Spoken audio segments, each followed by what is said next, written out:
झारखंड विधानसभा का बजट सत्र कई मुद्दों को लेकर हंगामेदार रहा। जमशेदपुर पूर्वी के विधायक पूर्णिमा दास ने लाइव इंडिया हर पल के साथ खास बातचीत में कहा कि मैंने अपने क्षेत्र की जनता का मुद्दा सदन के पटल में रखा है। उन्होंने इस बात को कहा कि जो अपने क्षेत्र की जो समस्या है, जो जनता की समस्या है, उन तमाम समस्याओं को हमने सदन के पटल पर रखा है।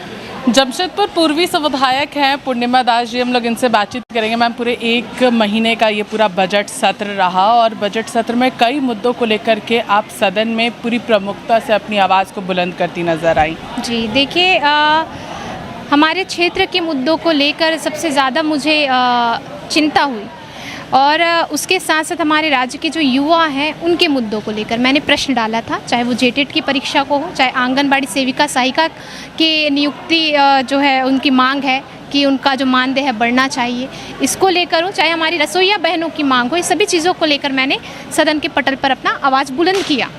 और जो सरकार का जवाब मिला, मैंने अपने सोशल मीडिया के माध्यम से सभी जगहों पर ये साझा किया कि क्या क्या सरकार ने जवाब दिया और मेरा क्या स्टैंड है।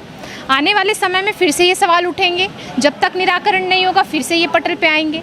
आज मेरा प्रश्न था हमारे जमशेदपुर में जो एयरपोर्ट है उसको लेकर, ढालबुमगढ़ में जो एयरपोर्ट बनना है उसे लेकर मेरा प्रश्न था। मैंने गैर सरकारी संकल्प में मैंने ये डाला हुआ था, तो इस पर भी माननीय मंत्री जी जो है सुधीर जी, उनका जो आश्वासन मिला है कि सभी चीज़ों को दुरुस्त किया जाएगा। जहाँ चीज़ें लंबित हैं वहाँ पत्र के माध्यम से या तो बैठक के माध्यम से ये सारी चीज़ें आयोजित। मैम, जेटेट का मुद्दा आप सदन में उठाई थी। जेटेट के अभ्यर्थियों के ऊपर लाठीचार्ज हुआ, कुछ लोग रिम्स में एडमिटेड है, तो इससे आप कैसे देखिए, मैं इसे यही कहूँगी कि अगर सरकार को थोड़ा भी चिंता है हमारे युवाओं का, तो उन्हें जाकर कम से कम जहां वो प्रदर्शन कर रहे थे वहां मिल नहीं सकते तो कम से कम अपने प्रेस वार्ता के माध्यम से ही उन्हें कुछ चीज़ों से अवगत करा देते अगर उनके पास कुछ समस्या आ रही है।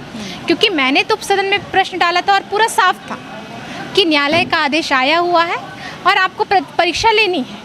नियमावली आपने अभी तक नहीं बनाई है, ये आपका फॉल्ट है कि अभी तक आप क्या कर रहे हैं। तो सरकार को इन सभी चीज़ों का जवाब तो युवा को देना होगा। युवा तो हताश है, निराश है और वो आपने जैसे बताया कि सभी युवा जो है उन पर लाठीचार्ज हुआ, मैंने भी देखा वीडियो के माध्यम से, उन पर लाठीचार्ज हुआ है और वो हॉस्पिटल में भी एडमिट है। सरकार से यही कहूँगी अगर आपके में तनिक भी संवेदनशीलता है तो एक बार जाकर उनसे मिले और उनकी जो मांगे हैं कि वो परीक्षा आयोजित करवाने की ही मांग कर रहे हैं, आप जल्द से जल्द परीक्षा क्यों नहीं ले रहे हैं? क्यों युवाओं को इतना परेशान कर रहे हैं? उनका भी करियर है पढ़ने लिखने का। उनका अगर परीक्षा वो दे देते हैं तो आपके गांव में ही जो है वो जाकर जो है शिक्षा प्रदान करेंगे, वहाँ के बच्चों को सरकारी स्कूलों में पढ़ाएंगे, तो आपके झारखंड को बढ़ाने में वो आपका ही साथ देंगे। मैम, एक सवाल है, क्योंकि यहाँ पर आज सदन में एक मुद्दा सबसे ज़्यादा जयराम महतो ने भी उठाया था कि विपक्ष अपनी भूमिका से बाहर नज़र आ रहा है, उतना आक्रामक नज़र नहीं आ रहा है जो 2019 में बीजेपी जो आक्रामक सदन में नज़र आती थी।